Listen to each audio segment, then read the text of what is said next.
Hi, my name is Ramiro Rodriguez, and I want to welcome you to the heart of the community.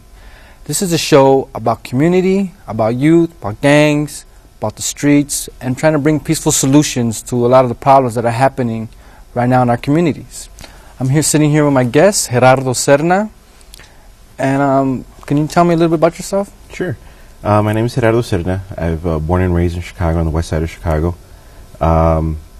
I've been doing community organizing for since the age of 17, dealing with youth councils in Logan Square and the Humboldt Park and Westtown areas, dealing with the youth violence, the gang violence, police brutality issues, housing issues, anything you can think of that really kind of impacts the community on a day-to-day in Humboldt Park and Logan Square primarily. So recently I've been just working on trying to develop a model on how do we address violence with youth and gangs in a more holistic approach rather than repressive sort of tactics that other groups do. So it's more about dealing with all the issues rather than the gang issue itself. Well, so tell me right now, what's happening right now on the streets with the gangs? It's a lot of problems, a lot of issues, but it's also been kind of thrown underneath the rug by a lot of politicians, aldermen, especially with this mayoral candidacy coming up. Can you tell me a little bit about what has changed in the last 10, 20 years with the gangs, with the structure? Well, there's a lot of things that have changed. I think people's focus have changed from wanting to help to really focusing on how do we just get rid of the problem. A lot of it has to do with the business community wanting to enter certain communities, wanting to have a better attraction to Chicago. Most companies, larger corporations, always look at the data of violence and crime rates in a city before they choose to come into a city. So it's more in the interest of politicians, the mayor, aldermen, a variety of business people to kind of get rid of the problem rather than to deal with the problem. In the last 10, 15 years, we've gone from really providing services, holistic services to youth and families that are in need, to really some repressive sort of tactics. You know, if you look like one, you must be one. People getting round up for nothing, people doing time in county months on end for a dime bag, which is kind of silly. You have domestic violence issues out there that are a lot more serious, and where you have the abuser beat his wife or girlfriend and his children, and he's let out that same evening, you know, and the victim always has to fight to get a restraining order and fight in court. But a brother out on the street gets caught with a dime bag and it's straight to Cook County Jail, you know, and it's not an overnight stay. It's 2, 3, maybe even a week. So it's a lack of really understanding what the issue is. The gang issue is really an issue that we all have to deal with, from the Gold Coast to Edgebrook all the way down to Brownsville. Everybody has to. We all have to deal with it because it has everything to do with our economy, with our education, and how the city is run. Most people say that this is a city that works, and I kind of feel that it's just a city that's given up and says, screw it, you know, why should we do anything for the people that are in need? So there's a lot of things that have changed in the last 10, 15 years. We have the Federal Bureau of Investigation that has concentrated in eliminating the leadership of the different street organizations throughout Chicago, which I can see why they would want to do that, but there's many cases in where they're just creating conspiracy, you know, ideas of why, you know, gangs are doing what they're doing. And what ends up happening is when you take that adult out of that role, you're left with a bunch of younger men that are unaware of what's going on and don't know what to do. And as they've grown up in the last 10, 15 years, they haven't had any guidance. And I know if someone's watching this saying, well, you're kind of saying that you know, don't remove the gang leader because he needs to provide guidance to his other gang people. And as silly as it may seem, gangs aren't, they're not from another planet. They're human beings just like you and I. You and I both know that there's brothers out there that have had a lot of other issues at home, and they just don't have that role model, be it male or female. They just don't have an adult role model to really guide them through life. So when a role model's been taken away from them, they kind of grow up and they do things what they think is best for them, and that's the obstacle where we're at, and where we have people that have grown up. They may be in their mid-30s, early 40s, that really have made some poor decisions in the past, have created some pain. That pain still exists, and no one's willing to help heal that pain. I mean, but it's obviously, it doesn't seem like it's common sense, though. I mean, wouldn't you think that they would know that? I mean, why hasn't anybody really tried to make this an issue? I mean, they made it an issue in terms of trying to just criminalize people and just throw them in prison, but Right. there's such a big high recidivism rate that nothing's ever changing. They're coming right back into the community again, doing the same things, the same mentality, the same attitude. How can we stop this chaos that's happening in the streets at this moment? Well, I think, as you and I both know, the history of the street organizations in Chicago can date back as far as the 1950s, depending on which organization you're looking at. Everybody's still alive that suffered through those years, from the 1950s till now. There's 70-year-old politicians, executive directors of non-for-profits organizations. There's aldermen, there's a congressman that grew up during the 1960s, and where the street organization population in Latino and African American communities really grew out of the civil rights movement.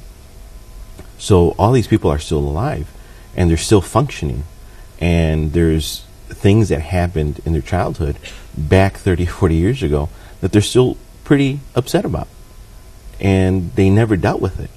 So if you have if the entire city is being run by a lot of people that have a lot of sore issues about stuff that happened 30, 40 years ago, and they never resolved it, it's never going to get resolved until people really say, listen, I grew up on the corner of Armitage in Sheffield, and I got picked on as a kid and whatever.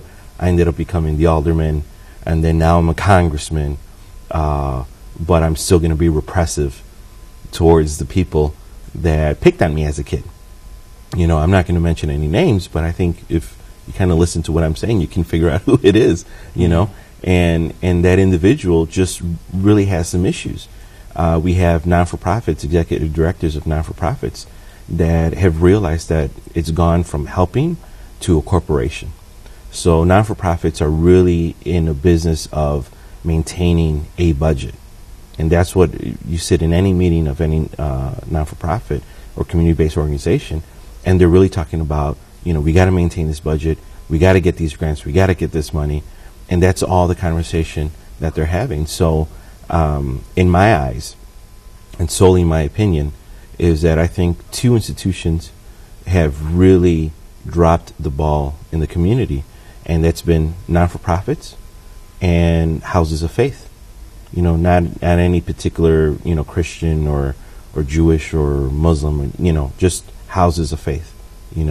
Any faith, anybody that has any sort of spirituality always had, the base of it is always peace, and it's always love. Non-for-profits are there specifically to help those that are unable to help themselves. And those two institutions are the main ones that have really turned their backs. And that's is a broad stroke, and it's probably not fair to put everybody under that umbrella.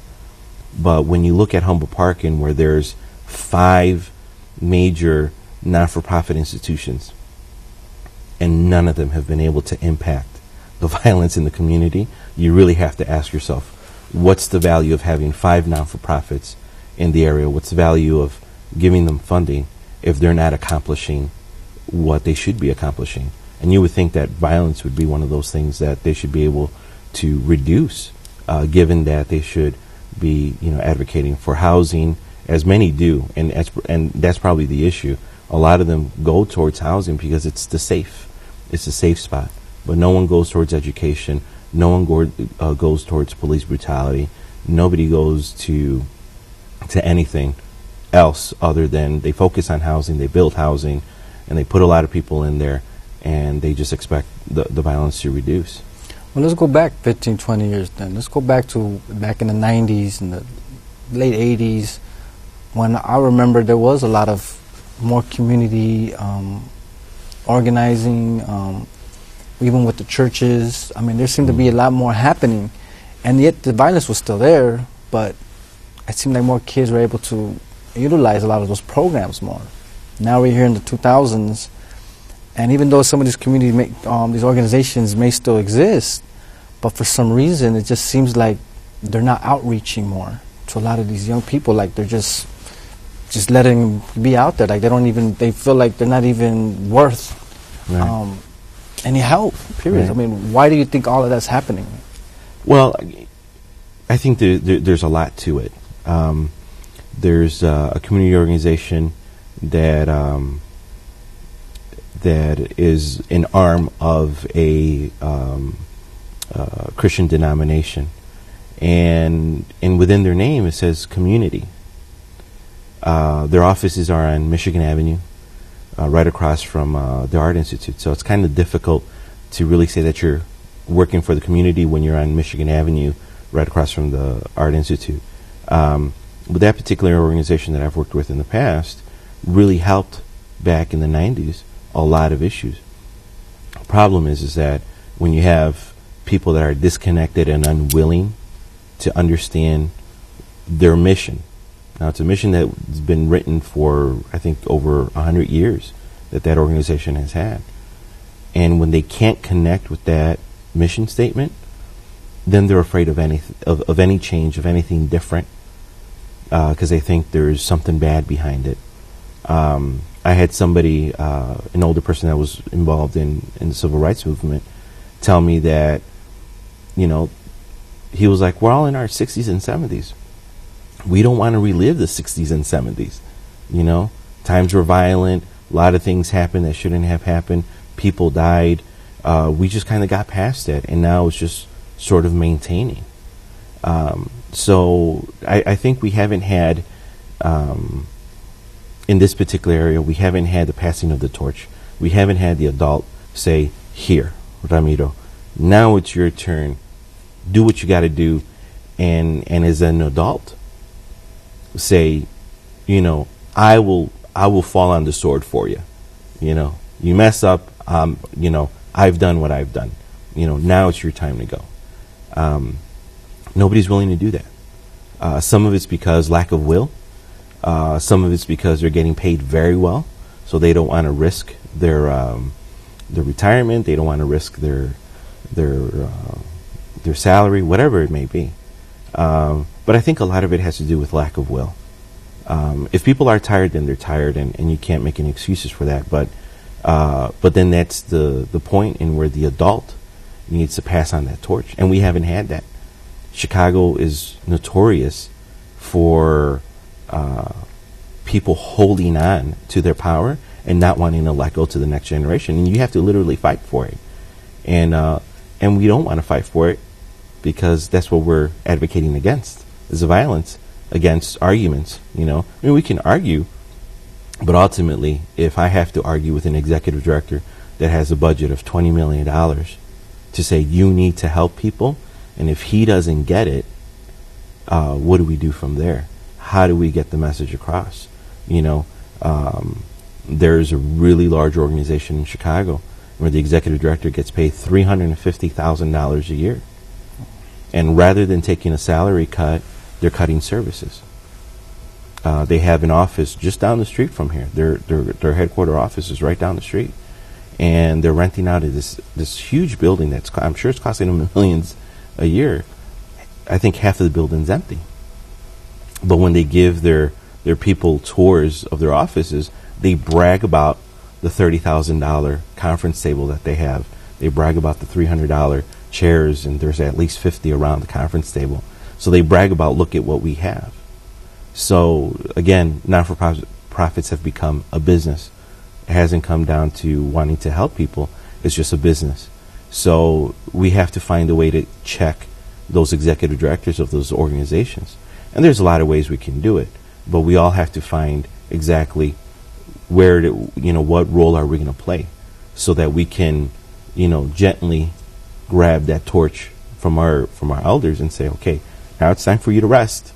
Let us move on with this. And that's what we're lacking. Well, obviously then it seems like a lot of the nonprofits have become more corporate, more corporations. I mean, you can check and balance aldermen, politicians, congressmen. How do you do that with these directors? How do the people who are supposed to be helped by these organizations have a say in their needs? I mean, how can we talk to them? What kind of solutions can there be there to us to organize more with a lot of these nonprofits? And even, like you said, even brought up the houses of faith, the churches. Right. How can we do that? I mean, they shouldn't just be left out there like a dictatorship. Right. That's difficult, I mean, because then you're dealing with funders, because they get money, everybody gets money from different funders, private or public, and that's difficult, because then it's policy that has to change, and then that's a lot of advocacy that has to happen either in Springfield, throughout downtown Chicago, where a lot of the foundations have their offices, or Washington, D.C., and those are large obstacles to come across, because you're still talking to people that are disconnected. I'll give you an example. I worked at a youth agency for about 5-6 years back in the late 90s or early 2000, and they felt that they were accomplishing or that they were making an impact on youth violence based off of a report with numbers on it.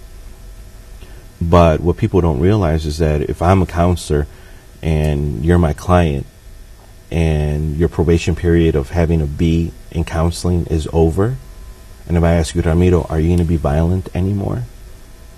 And you're sitting there and this is your last session, you're going to say no. I mark down no. And that becomes a number on a sheet that says, we've reduced violence by this number right here. So it's useless, because you're going to get up and you're going to walk out and say, I don't have to go there ever again. Will you make it in life later on? I don't know. Will I ever see you again? Who knows? But it doesn't mean I reduced violence by asking you a question or having you fill out a survey or whatever it is, or filling out paperwork. And I think that's the whirlwind that not-for-profits are in, is this whirlwind of paperwork. My mother works as a Head Start teacher, and she shows me the paperwork she has to do. And so we sat down and we started thinking about, how much time do I have with the kids and how much time do I have for paperwork? And the paperwork outweighs the time with the kids, because Head Start program wants paperwork. The organization that she works for wants paperwork on something else. Then the food program wants her to fill out some other, and it's just all, everybody's asking for, and sometimes redundant paperwork, And I understand that they have to account for the services, but it's gotten to the point in where we've hindered the workers. We've allowed executive directors and organizations to just become quite comfortable in their salaries. And politicians and the rest of society thinks it's working because, this sheet of paper says we've reduced violence by this much. So in order to change all of that, we would have to really look at policy, again, through Springfield and through D.C., and figure out how do we change reporting that these agencies do, their tracking, and really, really get down to it. Problem is that 9 out of 10 times I would think that executive directors and their boards would advocate against that, because then it just comes down that they would really have to get out from behind their desk and do something. We have a lot of social workers in the city of Chicago right now that are out of state, and they come and they try to, they want to save the community. And it's not that they should be saving the community, They need to realize what part that they've played to create the community that is in despair. That's the job of the social worker in my eyes. They need to figure out how they've participated in creating that poverty in that community, and how do they fix themselves in order to for that to reflect into the community.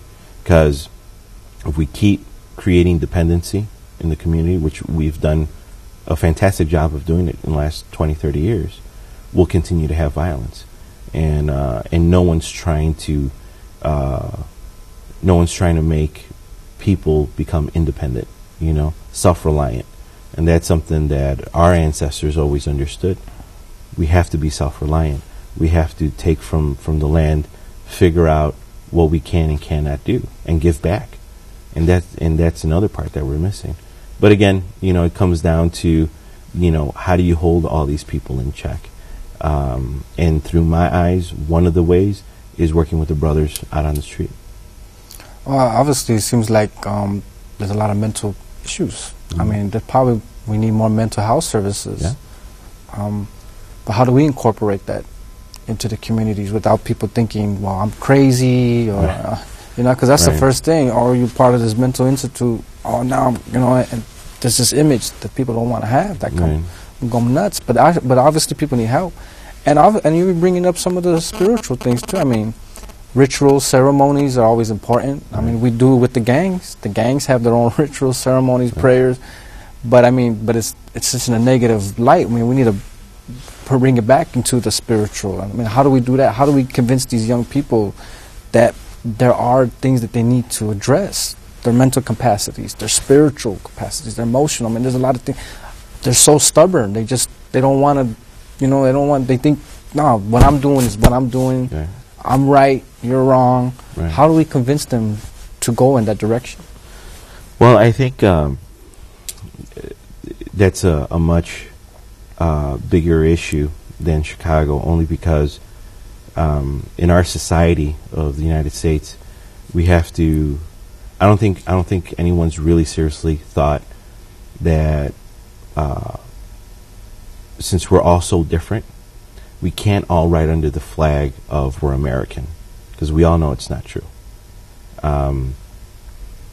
If we look at the Declaration of Independence, how it's written, it's a Caucasian man telling another Caucasian man across the sea that he's equal to him, as a black slave is serving him.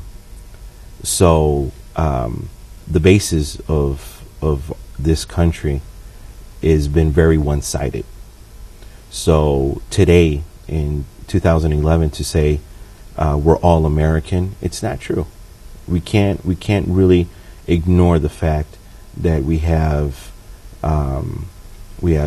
African American brothers and sisters, that we have Peruvians, Mexicans, Cubans, Puerto Ricans, Russians, Ukrainians, Ethiopians. We have this huge mix of people in one country, and we're all being ruled by a document that was one-sided, that didn't include any of us, really, and most importantly, didn't include women, because women had to fight for their rights, and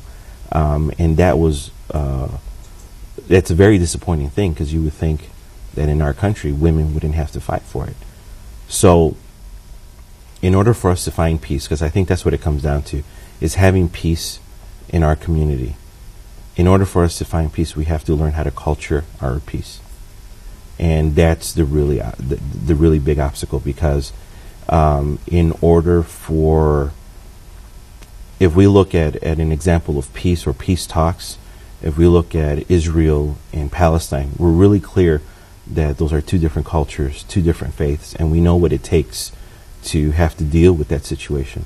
But when we think about peace between a community of Latinos that represent 20, 30 different countries, with African Americans and Caucasians and Asians, we don't know each other's culture. We don't know, a Mexican doesn't really understand the culture of another Latino, and it's difficult. Within the Caribbean islands, there's Santeria. They practice Santeria, something that a Mexican may or may not be aware of, or a Colombian, or you know. So there's little things like that we have to learn about each other.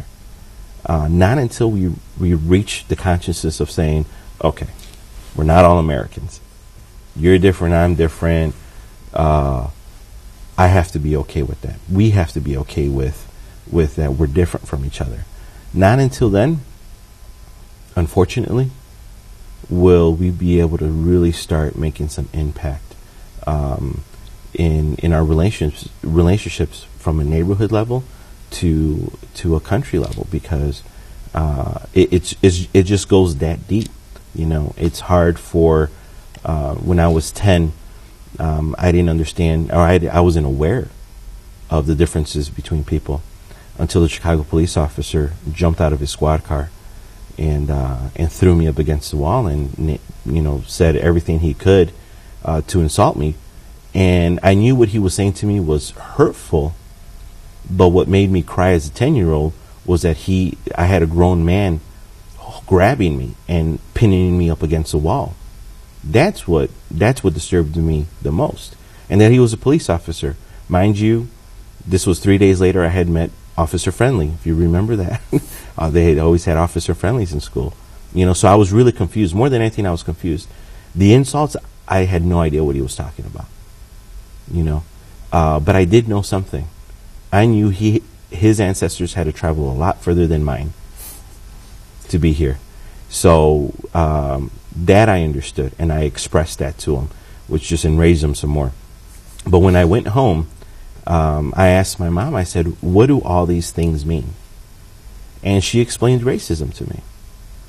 And so from the age of 10 till now, I've had to really make my own peace against white people, because I grew up really, really despising white folk. But within my faith, I understand that in order to get to my Creator, I have to love. I have to love you, whether you're black, brown, white, yellow, red, it doesn't matter. I have to love you in order to get to my Creator. Because my Creator loves us all. So, and it's taken a lot for me to get to that space. I mean, I still have my little issues here and there, but that's a really difficult process. And how do we create that process in the community? Spirituality is one of those things that we're lacking. How do we remove the stigma of, oh, you're at a mental health institution? All of that has to do with how we function as a society.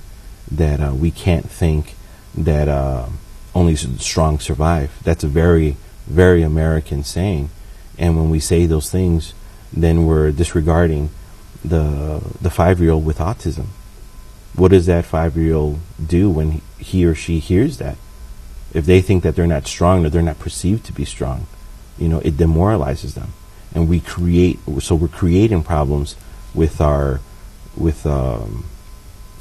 rallies, when we try to rally each other up, come on, be a man, and those sort of ideas is what really, really has created our community to be where we're at today, and where everybody's trying to prove to everybody that they're the toughest guy on the block, and they're forgetting that there's always somebody, growing up, they're like, hey, remember, there's always someone bigger than you, so.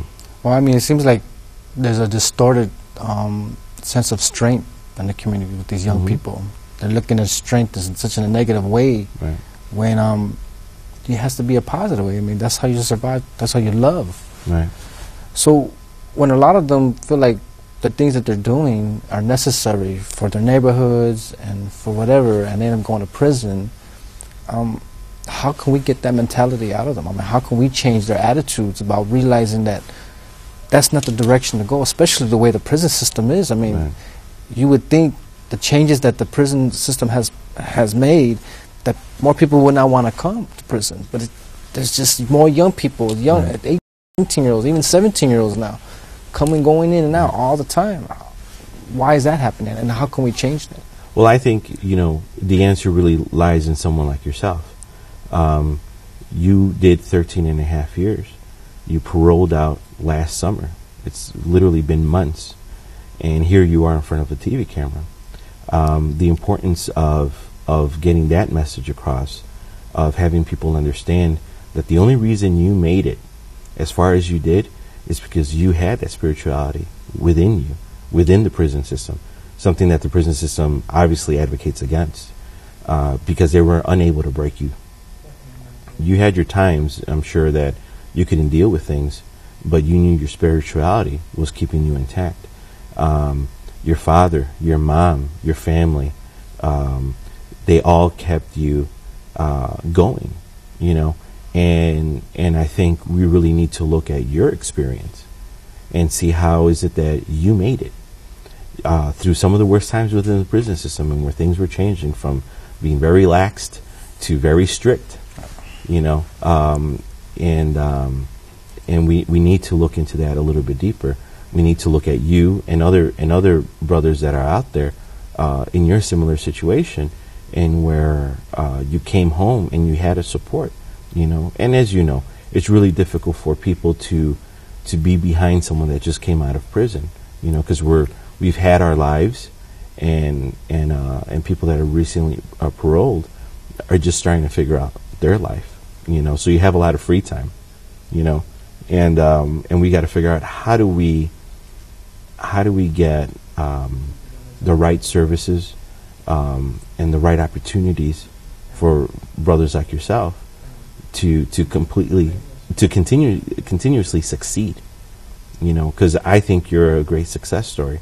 You did what you did, you paid your time for it according to what society asked you to do, and you are where you are today. You know, you've made great strides to move forward. At times where things have gone not as planned, you keep smiling and you keep your chin up and you keep going. You're part of the running group. You ran those 13 miles, you know, the other day. Things like that are phenomenal, because it's just not unheard of, and where you have someone that comes home and they just plow forward like you have. So I think when we start looking at houses of faith in particular, it's a different ball game, because when we talk about spirituality, we're talking about something that's very personal, that's something that's very deep. And when we look at that, we have to figure out, how do we hold houses of faith accountable? You know, in my background is Christian. I belong to probably one of the most liberal denominations in the country, the United Church of Christ, and but they have to be held accountable, as just like any other house of faith does. And the only way I can do it is by using the Christian Bible and saying, you know, there's very specific things in here that you're not doing, you know, and obviously we have to figure out how we do that in a tactful way, so that as not to offend anybody and not to use holy scriptures of any faith as a weapon. Rather we need to use it as a tool. So it's really that part's really touchy. But I think if we're talking about the brothers out on the street organizations, Chicago is home and champion of literature. You know, 9 out of 10 street organizations in Chicago have literature, and some of it's pretty deep. Some of it's kind of silly, you know, but it's pretty deep. And I think if we reinforce that within the brothers from different organizations, help them understand that, you know, being a brother doesn't mean standing on the corner. You know, being a brother means this because it's according to your literature, and show value to that. I think these brothers would start understanding the value of themselves. And when they can understand the value of themselves, the violence just starts falling off. You know, I mean, it's just like the autumn leaf. It'll fall off at some point, you know. And I think if, as, you know, again, I want to use you as an example. You did what you did. You were part of something. But that part of your life, the tree that you are, that leaf just fell, and you've grown a new leaf. And you're moving forward, you know. And we just have to be able to reteach that to our brothers out on the street. And it's going to have to be out of the avenue of the traditional not-for-profit, out of the avenue the traditional church or whatever it is. But I think it's going back to our ancestors lived on this land for such a long time that, you know. Okay. Over the years, a lot of those programs. I mean, when the budget problems were happening in Illinois, the first places that they were going to do the cuts in were the prisons, the programs, the arts, anything that these people had and a way to express themselves. It just became an institution of just despair, you know, and that's what's been hard. And then now a lot of these prisons, they're locked down. There's, you know, they call them 23-on-1s, which means you're out 23 hours. I mean, you're locked down 23 hours, only out 1 hour. What kind of life is that to live? I mean, I understand you got to do your time. I understand you've done crime. I understand all that. But wasn't prisons built to be rehabilitated? That's not being rehabilitation.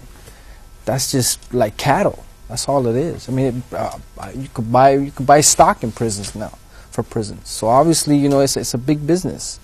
So that's the things that I've been having to face since I've been out. So addressing that, you know. So how do you feel like, for instance, like, so I'm coming out, somebody like me, who's gone as far as I've gone, but what do you think would be my next level? I mean, I know I know I got more goals. I know I got more things that I want to accomplish.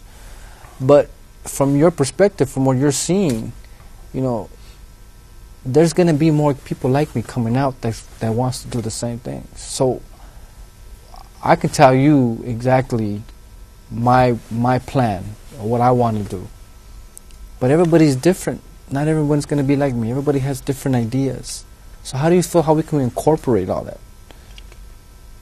Well, I think one of the bigger things we have to look at, and this is where it gets really touchy, is that we would have to, the broader stroke, we'd have to look at the Constitution of the United States, which is a really touchy issue. Article 1, Section 2 talks about, well, that's what the 13th Amendment had eliminated, about 3/5 of a human being and so on. The 13th Amendment eliminated that, the whole 3/5 of a person.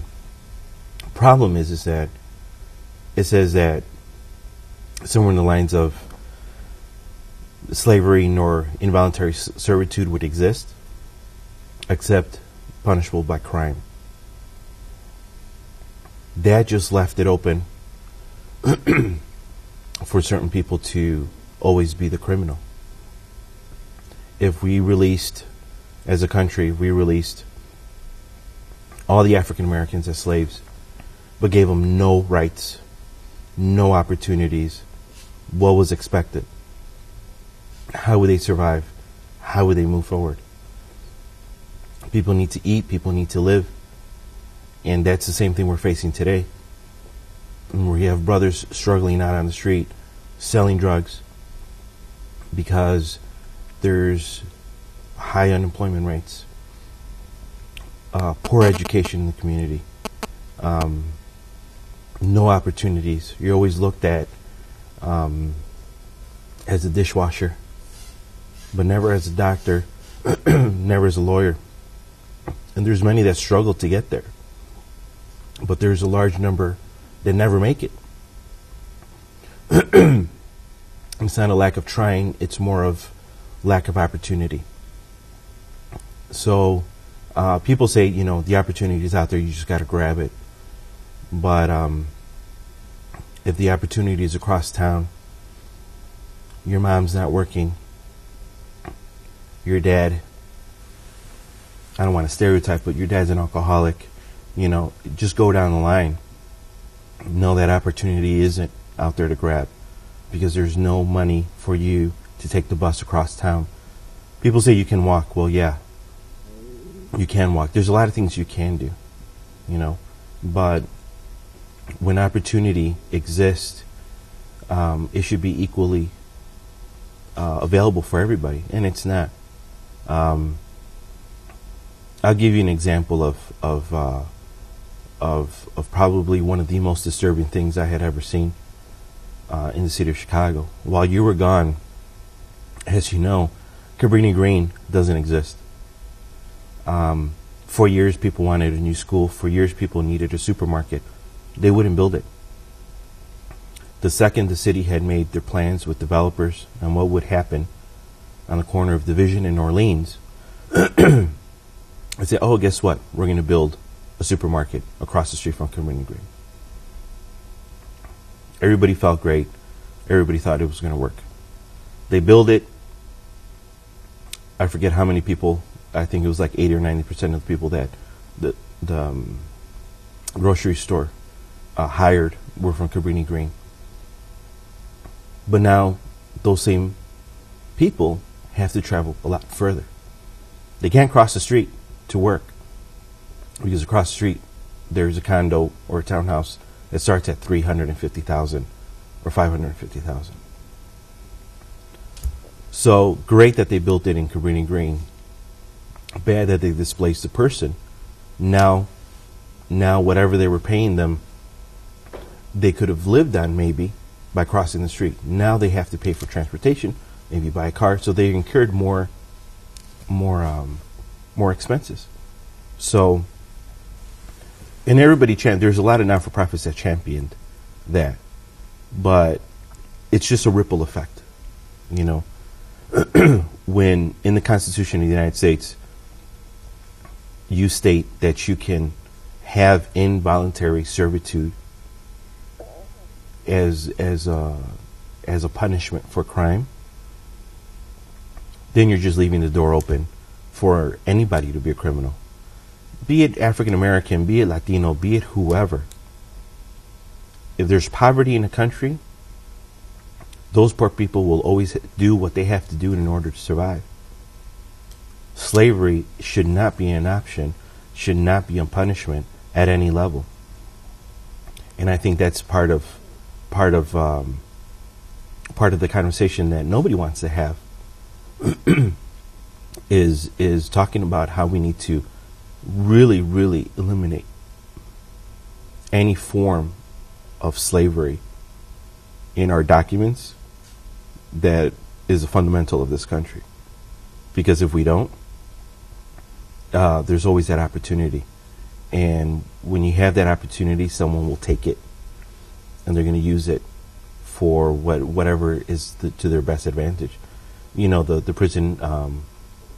prisons, especially federal prisons, there's a lot of major corporations that use federal prisoners as their workers, and they're getting paid 32 cents a day to make furniture, clothing, all those sorts of things. There's large computer and computer software companies that used to use federal prisons in order to make their little disk that would, say, drop this disk inside your computer and, you have free internet service for 3 months. Those were made out of federal prisons, and that's why things like that were free. So when we look at that, just as a broad stroke, when you have that opportunity, when you have that verbiage in your fundamental documents of who you are as a government or as a people, then it just creates havoc. Because I don't know how many times you probably heard animal in reference to you in those 13 and a half years. And after a while, it starts to sink in, And one question I have for you, and this is something I've been wanting to ask you. How were you able to maintain your spirituality? How did you find your spirituality? Because I knew you before you went in, and you had sense of it. And I think that was probably the important part, that you had the base for it. But how did you find your spirituality? How did you maintain your spirituality within an environment in where you were basically considered a slave? Well, this is the purpose what gangs are. Regardless of what people want to believe it or not, gangs bring out spirituality in us, because this is our belief.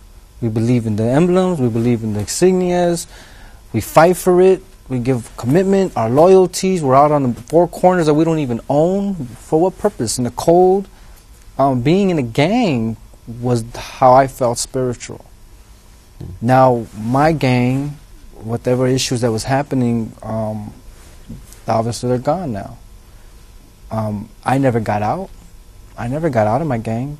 I always say my gang got out, left me. I never left my gang. My gang left me. The gang that I was in ended up becoming the last one. So now I'm being displaced spiritually.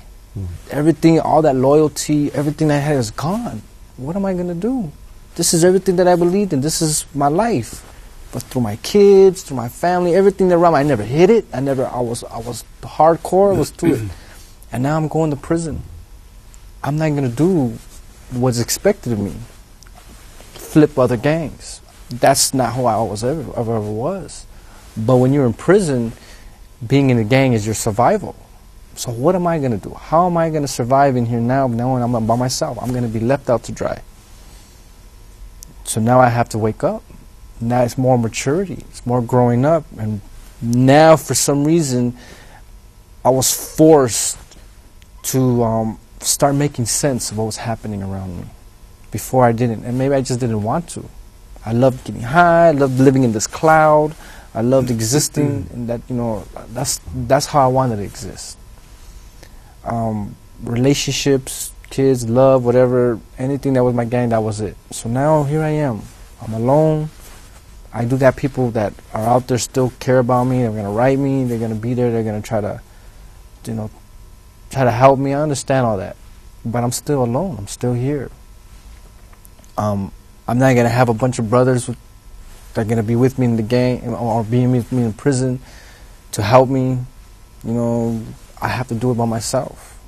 And again, it comes back to will, to having a strong mentality. Prison is just about strength. No more distortions, though. I don't want a distorted strength. I want a more positive strength. So now I have to start changing my attitude. Then I have to let go of that gang mentality, that criminality that I had inside of me. I have to let it go. It wasn't easy at first, because when you're in the county jail, that's probably more harder than dealing with prison. You're faced with everything. Everybody's coming in, still fighting their cases, still gung ho, and I just had to really just keep fighting, emotionally, spiritually, physically. Every day was a fight for me. That was prison for me. And I've never been a coward. I've never been someone who backed down. So if I fall, I go back up again. And that's how I did it. I stood it as a man. That's how I looked at it. That's how I survived. Of course, everybody, one thing that we say in prisons is how you did your time. Everybody does their time differently. I mean, time is different for everybody. So everybody's going to have their own experiences. Me coming out, I didn't want to have a lot of hatred inside of me. It's easy for me to do that, thinking, all these people betrayed me. People haven't really been there for me like I wanted them to, or what happened to the people that I thought were closest to me? Why didn't they do time with me? I didn't want to come out like that. So that was my purpose of coming out. That was my purpose of sitting here with you. I really want to show people that I ain't that animal that you were describing. I am not that person. I don't think anybody really is. I think that's a definition that shouldn't even exist, because these are young people. These are people that have ideas. If anything, a gangbanger is the biggest revolutionary, because he's going against the system. He's going against the norm, and that should be appreciated. I mean, we're living in a country supposedly that's a democracy that was built on those kind of changes. I mean, you had the Pilgrims and all of them getting kicked out of England or whatever for their own views and everything. I mean, they're revolutionaries on themselves. I mean, that was the land of the free, right? When back then when you're coming over here because you didn't want to be under the king or whatever, and you wanted to have your own land, and this was a country that was supposed to be free for everybody. So we were revolutionaries. So that was my basis. That was my ideas. That was what I wanted to do. That was that was my goal. And I think, like what we're talking about, just, ideas of how, basically what we're trying to do is just change people's mentality, right? Yeah. Around street organizations, around violence, around the value, really, of human life. And I think that's probably the most important thing.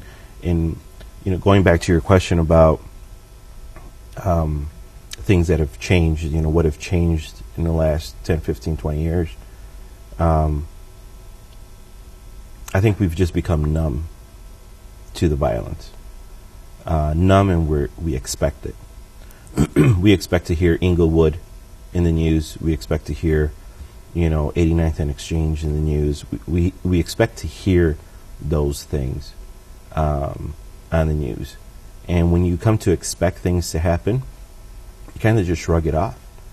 And I think, we really have to find that ground in where it matters.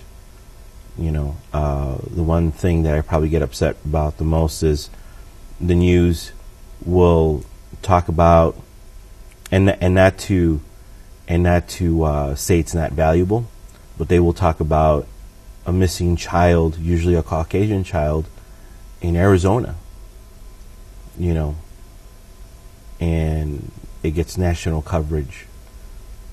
Movie stars come out. All these things happen. A young African American child is shot on the south side of Chicago, and the first thing that comes up is, well, was their family involved in gangs? We're not talking about the loss of a life of a child. Cares what color of skin they are. Loss of the life of a child. So it just comes down to having to re-inject human value in our day-to-day, I think. Well, I think one solution that's probably going to be needed is try to bring more the schools involved, the community with the schools. I mean, that's where most of these kids are at most of the time of the day, with the teachers, with the with the counselors. So how do you feel? I mean, now we need to come up with solutions, or at least try to come up with an outline and maybe some solutions for people to have that can feel more better. Because it's we don't want to make it seem like it's just all despair out there. Right. There are a lot of positive stories that people have done a lot of fighting and struggled. So now with these schools, there are some. I think there's another high school about to be built. I think I forget where at, but this so there's more things happening. So how do we do that? How do we convince people that be positive? We can do this. Right. I think